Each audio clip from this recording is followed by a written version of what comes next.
Hi ആൾ അസ്സാം വലൈക്കും, welcome back to our channel. അപ്പോൾ ഇന്നത്തെ വ്ളോഗിലേക്ക് എല്ലാവർക്കും സ്വാഗതം. എല്ലാവരും സുഖമായിട്ട് ഹാപ്പി ആയിട്ടിരിക്കണം വിചാരിക്കണം. അൽഹംദുലില്ലാ ഞങ്ങൾ ഇവിടെ സുഖമായിട്ട് ഹാപ്പി ആയിട്ടിരിക്കണം കേട്ടോ. അപ്പോൾ ഇന്നത്തെ വ്ളോഗിൽ ഉൾക്കൊള്ളിച്ചിട്ടുള്ളത് നോമ്പ് കാലത്തെ എൻ്റെ ക്ലീനിങ് റൊട്ടീനാണ് കേട്ടോ. അപ്പോൾ വീഡിയോ എല്ലാവരും എൻ്റെ വരെ കാണാനായിട്ട് ശ്രമിക്കുക. സബ്സ്ക്രൈബ് ചെയ്യാതെ കാണുന്ന കൂട്ടുകാർക്ക് പ്ലീസ് ഒന്ന് സബ്സ്ക്രൈബ് ചെയ്യുക. ലൈക്കും ഷെയറും കമൻറ്റും ഒക്കെ ചെയ്യുക കേട്ടോ.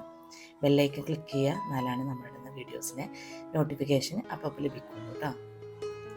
അപ്പോൾ ഇതാ സാധാരണ ദിവസങ്ങളിൽ രാവിലെ മോന് ക്ലാസ് ഉണ്ടാവും. അപ്പോൾ മോനെ ക്ലാസ്സിൽ വിട്ടതിന് ശേഷം ആദ്യം ഞാൻ ചെയ്യൽ കിച്ചൺ ക്ലീനിങ്ങും, പിന്നെ അകത്തൊക്കെ ക്ലീൻ ചെയ്യുകയാണെങ്കിൽ അതുകൊണ്ട് തന്നെ ചെയ്യുക. ഇന്നിപ്പോൾ സാറ്റർഡേ ആയ കാരണം ഇന്ന് ക്ലാസ് ഒന്നുമില്ല. അപ്പോൾ കുറച്ച് വൈകിയാണ് എണീറ്റ് വന്നത്. കുറച്ചെന്ന് പറഞ്ഞാൽ ഒരു 8 മണി ആയിട്ടുണ്ട്. മറ്റേത് 6:30 7 മണിയാകുമ്പോഴേക്കും എണീറ്റ് അടുക്കളയിൽ എത്തണം കേട്ടോ. മോന് ബ്രേക്ക്ഫാസ്റ്റും ലഞ്ചും ഒക്കെ വേണമല്ലോ. അപ്പോൾ ഇതാ കിച്ചണൊന്ന് ക്ലീൻ ചെയ്യാണ്. ഞാൻ സാധാരണ നോമ്പ് തുറക്കൽ കഴിഞ്ഞിട്ടുണ്ടെങ്കിൽ തലേ ദിവസം നോമ്പ് തുറക്കൽ കഴിഞ്ഞാൽ ആയ പാത്രങ്ങൾ കഴുകാനുള്ളത് ഡിഷ് വാഷൊക്കെ വെച്ചുകൊണ്ടിരിക്കും കേട്ടോ. അത് ഫുൾ ലോഡാകുമ്പോൾ ഓണാക്കും, അങ്ങനെ ചെയ്യുക. അങ്ങനെ ഇപ്പോൾ ഇതാ ഓണാക്കിയിട്ടിട്ടുണ്ട്. ഒരുപാട് പാത്രങ്ങൾ ഡിഷ് വാഷറിലവിടെ കഴുകിക്കൊണ്ടിരിക്കുന്നുണ്ട് കേട്ടോ. ബാക്കി നമ്മൾ പുലർച്ചയ്ക്ക് എണീറ്റ് അത്താഴം കഴിക്കാനെപ്പത്തെ കുറച്ച് ജഗ്ഗുകളും കാര്യങ്ങളൊക്കെ സിങ്കിലും കിടക്കുന്നുണ്ട്, അതും ക്ലീൻ ചെയ്യണം. കൗണ്ടർ ടോപ്പൊക്കെ ഒന്ന് ക്ലീൻ ചെയ്ത് ഒന്ന് റാൻഡമായിട്ട് അടിച്ചു വാരി തുടക്കും കേട്ടോ. അടിച്ചു വാരൂല, അടിച്ചു വാരുന്നതിന് ബദൽക്കുള്ളൊരു തുടക്കലാണ് കേട്ടോ. ഞാൻ അധികമുള്ള കച്ചറകളൊക്കെ അങ്ങോട്ട് പെറുക്കിയെടുത്തിട്ട് ഞാൻ അടിച്ചു വാരിക്കൊണ്ടാണ് കേട്ടോ തുടക്കുക. ഞാൻ എപ്പോഴും പറയാനുള്ള പോലെ തന്നെ പൊടി മാറാതെ നമുക്ക് കച്ചറ എടുക്കണമെങ്കിൽ അതാണ് ഒരു മാർഗമുള്ളൂ. അല്ലെങ്കിൽ ഞാൻ മോപ്പ് കൊണ്ടാണ് അടിച്ചു വാരുക. നിങ്ങൾ എൻ്റെ വീഡിയോസ് കാണുന്നവർക്ക് അറിയായിരിക്കും. പക്ഷെ ഇന്ന് ഞാൻ 2 മണിയും കൂടി ചെയ്യുന്നില്ല, തുടക്കുകയാണ് ചെയ്യുന്നത് കേട്ടോ. അപ്പോൾ അത് ഹോബും ഒക്കെ ഒന്ന് ക്ലീൻ ചെയ്തിട്ടാണ്. ഈ ക്ലീനിങ് കഴിഞ്ഞാൽ പിന്നെ ഞാൻ വൈകുന്നേരം കേട്ടോ സംസ്കാരം കഴിഞ്ഞിട്ടാണ് ഞാൻ കിച്ചണിക്ക് വരുള്ളൂ. അപ്പോൾ നമുക്ക് നല്ലൊരു പോസിറ്റീവ് എനർജിയാണല്ലോ വൃത്തിയായി കിടന്നാൽ. അപ്പോൾ ഒക്കെ വൃത്തിയാക്കിയിട്ടിട്ട് പോകും കേട്ടോ.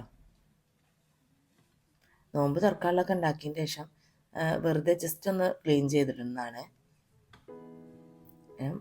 ഭയങ്കരമായിട്ടുള്ള ക്ലീനിങ് ഒന്നും ചെയ്യൂല. നല്ല ക്ലീനിങ് ചെയ്യൽ രാവിലെ ഈ സമയത്താണ് കേട്ടോ.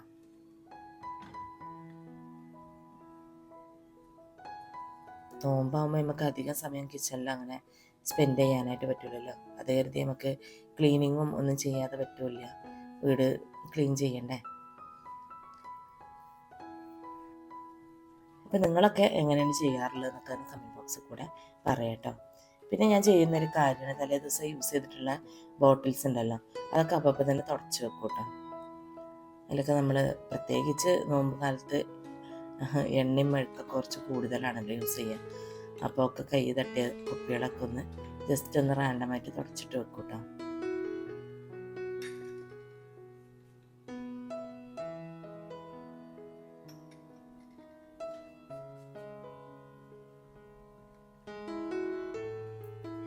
എല്ലാവരുടെയും നോമ്പൊക്കെ ഇങ്ങനെ പോകുമ്പോൾ ചൂടും നോൽമ്പും കുട്ടികളുടെ പരീക്ഷയും എല്ലാം കൂടെ ആണല്ലോ അല്ലേ. എല്ലാ വിശേഷങ്ങളും കമൻറ്റ് ബോക്സിൽ കൂടെ ഷെയർ ചെയ്യാം കേട്ടോ. അപ്പോൾ ഈ സൈഡ് റാക്ക് നന്നാക്കി കഴിഞ്ഞു. ഈ അപ്പുറത്തെ സൈഡ് ഒന്ന് ക്ലീൻ ചെയ്യട്ടെ. അപ്പുറത്തെ സൈഡ് കാണുമ്പോൾ ഭയങ്കര ഡിഫറൻസ് അല്ലേ. ഞാൻ ആ ഒരു സൈഡ് മാത്രമാണ് ഞാൻ വാൾപേപ്പർ ചെയ്തിട്ട് റാക്ക് കൗണ്ടർ ടോപ്പ്. അത് പറഞ്ഞപ്പോഴാണ് പല കൂട്ടുകാരും ചോദിച്ചിട്ടുണ്ടായിരുന്നു കൗണ്ടർ ടോപ്പ് വാൾപേപ്പർ ചെയ്തിട്ട് എങ്ങനെ ഉണ്ടെന്നൊക്കെ.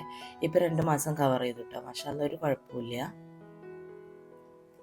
ഞാനങ്ങനെ ഭയങ്കരമായിട്ട് ശ്രദ്ധിക്കണമൊന്നുമില്ല കേട്ടോ. സാധാരണ കൗണ്ടർ ടോപ്പ് യൂസ് ചെയ്യുന്ന പോലെ തന്നെ യൂസ് ചെയ്യാറുണ്ട്.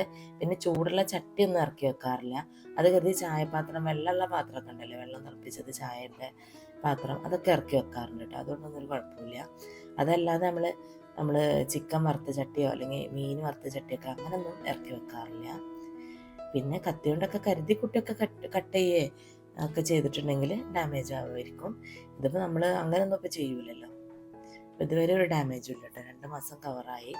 നിങ്ങൾ കണ്ടിട്ടുണ്ടാവും ഇത് ചെയ്തത്. ഇപ്പോൾ എനിക്ക് തോന്നുന്നുണ്ട് അപ്പുറം കൂടി ചെയ്താൽ മതിയായിരുന്നു. ഇൻഷാ അല്ലാഹ് നോമ്പൊക്കെ കഴിഞ്ഞിട്ട് അപ്പുറം കൂടി ചെയ്യണമെന്ന് വിചാരിക്കുന്നുണ്ട് കേട്ടോ. അതേപോലെ തന്നെ ഒരു കൂട്ടുകാർ എന്നോട് ചോദിച്ചിട്ടുണ്ടായിരുന്നു, ഇതേ വാൾപേപ്പർ വാങ്ങി ചെയ്തു, പക്ഷെ സിങ്കിൻ്റെ അവിടെ അങ്ങനെ വിട്ട് വരികയാണെന്ന് പറഞ്ഞിട്ടുണ്ടായിരുന്നു കേട്ടോ. അത് ഞാനിത് സ്റ്റിക്ക് ചെയ്യുന്ന വീഡിയോ കാണിച്ചപ്പോൾ തന്നെ ഞാൻ പറഞ്ഞിട്ടുണ്ടായിരുന്നു, കൗണ്ടർ ടോപ്പ് നല്ല ക്ലീൻ ചെയ്ത് ഡ്രൈ ചെയ്തിട്ട് വേണം ഇത് സ്റ്റിക്ക് ചെയ്യാനെന്നുള്ളത്. മേ ബി അതുകൊണ്ടായിരിക്കാം ഇതിപ്പോൾ നിങ്ങൾ കണ്ടില്ല, എപ്പോഴും യൂസ് ചെയ്യുന്ന സിങ്കാണ്. പക്ഷേ വിട്ട് പോരേ ഒന്നും, ഒരു ഭാഗം പോലും മുങ്ങി പോരേ ഒന്നും ഇല്ല, ഒരു ബുദ്ധിമുട്ടും ഇല്ല എനിക്ക്, എയർ കയറുക ഒന്നുമില്ല കേട്ടോ. ഞാൻ നല്ല ക്ലീൻ ചെയ്ത് ഉണക്കിയിട്ടാണ് അന്ന് സ്റ്റിക്ക് ചെയ്തത്. നിങ്ങൾ കണ്ടിട്ടുണ്ടാവുമല്ലോ, ആ വീഡിയോ കണ്ടിട്ടുണ്ടാവുമെന്ന് പ്രതീക്ഷിക്കണേ. അപ്പോൾ അതുകൊണ്ടായിരിക്കും കേട്ടോ. അല്ലെങ്കിൽ പിന്നെ ടൈല് അങ്ങനത്തെ അതുകൊണ്ട് തന്നെ വരുള്ളൂ, വല്ല നനവോ അല്ലെങ്കിൽ ഓയിലി ആയിട്ടുള്ള ഇതോ അഴുക്കൊക്കെ ഉണ്ടായതുകൊണ്ടായിരിക്കും അങ്ങനെ വന്നതെന്ന് ഞാൻ വിചാരിക്കണം. അല്ലാതെ ഇത് വാൾപേപ്പർ നല്ല സ്റ്റിക്കായി നിൽക്കുന്ന വാൾപേപ്പർ കേട്ടോ.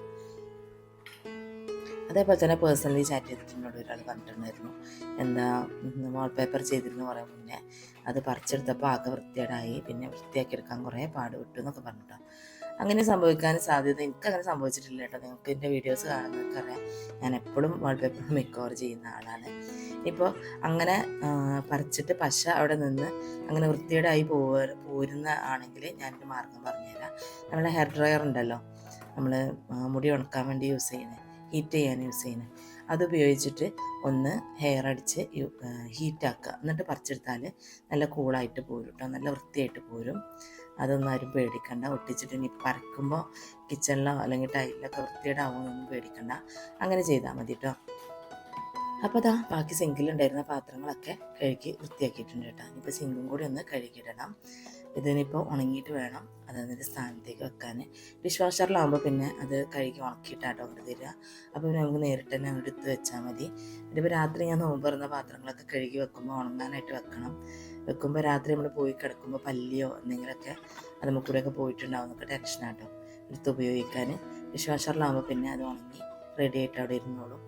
പിന്നെ അത് അതിൻ്റെ സ്ഥാനത്തേക്ക് എടുത്ത് വെച്ചാൽ മതി, അല്ലെങ്കിൽ അന്ന് എടുത്താണ് യൂസ് ചെയ്താൽ മതി കേട്ടോ. അപ്പോൾ ഇതാ സിങ്ക് ആ പാത്രം കഴുകുന്ന സ്പഞ്ച് കൊണ്ട് തന്നെ ഒന്ന് റഫായിട്ടാണ് ഉരച്ചു വിടുക കേട്ടോ. അങ്ങനെ കിച്ചണിലെ ക്ലീനിങ് കഴിഞ്ഞു. ഇനിയിപ്പോൾ അകം ഒന്ന് ക്ലീൻ ചെയ്യാറുണ്ട്. അതിന് മുന്നേ ചെടികൾക്കൊക്കെ വെള്ളം ഉണ്ടോ, ഡ്രൈ ആയിട്ടുണ്ടോ എന്നൊക്കെ നോക്കണം കേട്ടോ.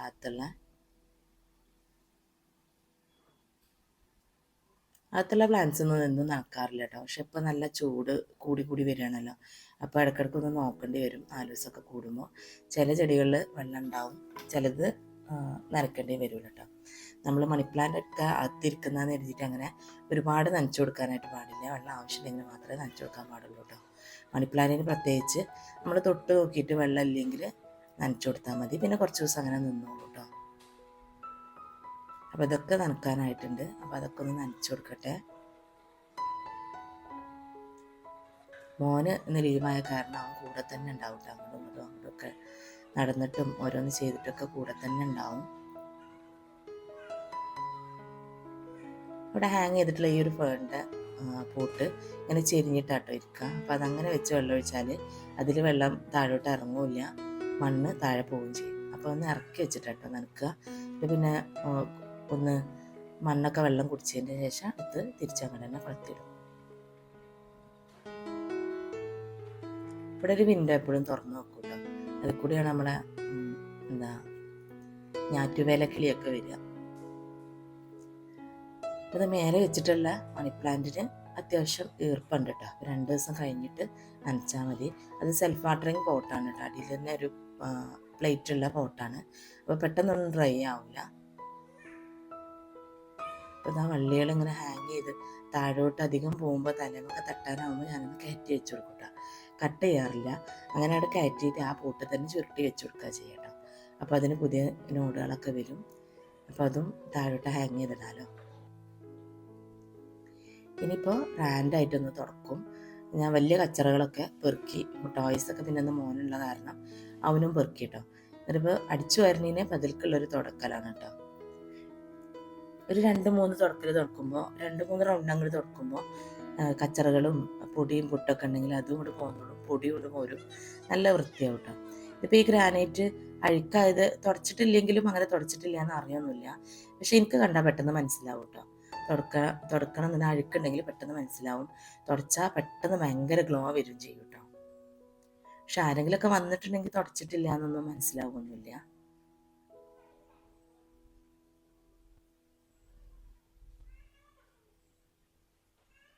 ഗ്രാനൈറ്റ് ആയതുകൊണ്ട് തന്നെ അത്ര ഭയങ്കര റിസ്ക് എടുത്ത് തുറക്കേണ്ട ആവശ്യമൊന്നുമില്ല കേട്ടോ. മോപ്പിൻ്റെ അടയാളം വരിക, എന്താ നമ്മൾ അങ്ങനെ ഇങ്ങനെയൊക്കെ നടക്കുമ്പോഴൊക്കെ അടയാളം വരിക, അതൊന്നുമില്ല കേട്ടോ. ഞാൻ പറയാൻ കാരണം ആദ്യം എനിക്ക് തറവാടായിരുന്നെന്ന് നമ്മൾ വീട് പുതുക്കിയിട്ടുണ്ടായിരുന്നു. അന്ന് വെട്രിഫൈ ടൈലാട്ടിട്ടുണ്ടായിരുന്നു കേട്ടോ. അപ്പോൾ വീട്ടിൽ കളറായിരുന്നു, പഴയ വീടാണല്ലോ, അപ്പോൾ അതിന് മാച്ച് ആകാൻ വേണ്ടിയിട്ട് വീട്ടിൽ കളറ് ടൈലാണ് ഇട്ടിട്ടുണ്ടായിരുന്നത്. ഭയങ്കര റിസ്ക് ആയിരുന്നു തുടക്കാനിട്ട്. എത്ര തുടച്ചു കഴിഞ്ഞാലും മഫ് നല്ല നല്ല മുറുകെ പിഴിഞ്ഞ് തുടച്ചില്ലെങ്കിൽ മഫിൻ്റെ അടയാളം അങ്ങനെ ഉണ്ടാവും. അത് നമ്മൾ അങ്ങോട്ടും ഇങ്ങോട്ടൊക്കെ ചെരുപ്പിട്ട് പോവുകയോ ഉളുടുത്ത് കണ്ട് പോവുകയൊക്കെ ചെയ്യണമെങ്കിൽ അടയാളമൊക്കെ അവിടെ തന്നെ കിടക്കും കേട്ടോ. ഇടയ്ക്കിടയ്ക്ക് തുടച്ചുകൊണ്ടിരിക്കണമായിരുന്നു. ഇതിപ്പോൾ ആ പ്രശ്നമൊന്നുമില്ല. ഞാൻ പറഞ്ഞല്ലോ, തുടച്ചിട്ടുണ്ടോ എന്ന് പോലും അറിയില്ല. പക്ഷേ എനിക്കറിയാൻ പറ്റും, തുടച്ചിട്ടുണ്ടെങ്കിൽ നല്ലൊരു വൈറ്റ് കളർ ഇങ്ങോട്ട് വരും കേട്ടോ. മാസി വീട്ടിലുണ്ടായ പിന്നെ എല്ലാത്തിനും അവനങ്ങനെ കൂടെ കൂട്ടണം കേട്ടോ. അപ്പോൾ എല്ലാം മാറാതെ തട്ടാനോ മാറലൊന്നുമില്ല, കാരണം തട്ടാനോ അങ്ങനെ എന്തെങ്കിലും ഏൽപ്പിക്കും ഞാൻ, അതേ നടക്കുള്ളൂ. മറ്റേത് അങ്ങോട്ടും ഇങ്ങോട്ടും നടന്ന് വീഴുകയൊക്കെ ചെയ്യും കേട്ടോ. കൂടെ നടന്ന് കോലും കൊമ്പൊക്കെ ഇട്ട് നടക്കുമോ.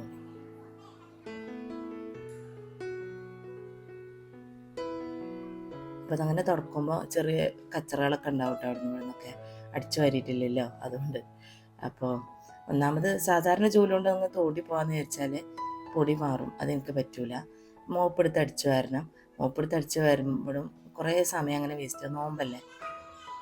ഞാൻ സിഫിൻ്റെ ലിക്വിഡും യൂസ് ചെയ്യും കേട്ടോ തുറക്കണ വെള്ളത്തിൽ. അതുകൊണ്ട് തന്നെ നല്ലോണം അവിടെ ക്ലീനായി പോരും കേട്ടോ. അഴുക്കൊക്കെ ഇളകാത്ത അഴുക്കൊക്കെ ഇളകിക്കൊണ്ട് പോരും. അപ്പോൾ ഇന്നത്തെ ക്ലീനിങ്ങൊക്കെ അവിടെ അവസാനിച്ചു. ഇനിയിപ്പോൾ കുളി, നിസ്കാരം, അത് കാര്യങ്ങളൊക്കെയാണ് കേട്ടോ. അപ്പോൾ ഇത്രയൊക്കെയായിരുന്നു ഇന്നത്തെ വ്ളോഗിലുണ്ടായിരുന്നത്. വ്ളോഗ് എല്ലാവർക്കും ഇഷ്ടപ്പെട്ടിട്ടുണ്ടാവുമെന്നൊക്കെ വിചാരിക്കുന്നു. വീണ്ടും ഒരു വ്ളോഗിട്ട് വരുന്നവരെയും അസ്സലാമു അലൈക്കും.